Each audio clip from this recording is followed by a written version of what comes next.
Brothers and sisters, there are some sins that inshallah we will be speaking about shortly, which can also spoil our deeds. In the meantime, Allah subhanahu wa ta'ala has warned us, and at the same time He has given us good news to say, it is never too late. You are breathing, you can change your life. وَتُوبُوا إِلَى اللَّهِ جَمِيعًا أَيُّهَا الْمُؤْمِنُونَ لَعَلَّكُمْ تُفْلِحُونَ. And repent, turn to Allah subhanahu wa ta'ala, O believers, in order for you to achieve the mercy of Allah subhanahu wa ta'ala. Brothers and sisters, prepare for the day you are going to meet your Maker.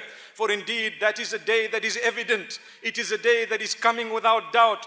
Brothers and sisters, there is a misnotion that we live once, so enjoy your life. The reality is we live every day, but we die once. Allahu Akbar. I want to repeat that. Brothers and sisters, there is a misnotion that we live once, so enjoy your life. I would like to tell you that we live every day, but we die once. So make sure you've prepared for death.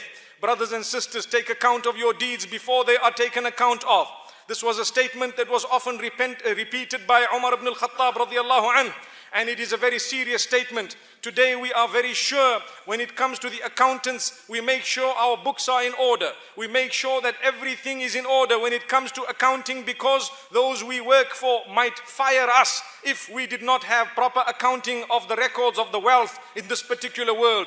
Why don't we realize that there are far more important accounts when it comes to the deeds that we have done in order to present to Allah subhanahu wa ta'ala? May Allah grant us goodness. Brothers and sisters, one of the ways that deeds are spoilt is when we have done good deeds on one hand, but on the other hand we do bad deeds as well. A person who engages in major sin and does not repent to Allah subhanahu wa ta'ala, if they die upon that condition, perhaps they may have spoilt many other deeds they have engaged in.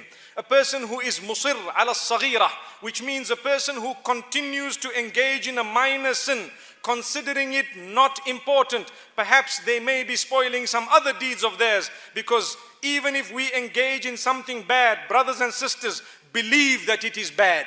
Believe that it is wrong. Understand, feel the remorse, feel the guilt, because feeling the guilt is a sign of goodness. It is only a true believer who will feel guilt when they do bad. But when we begin to do bad deeds and we feel no guilt, and we feel that we are defying our Maker, perhaps we will be invoking the wrath of the Almighty, and perhaps we will be from amongst those maybe who may lose many more of our good deeds. May the Almighty grant us protection.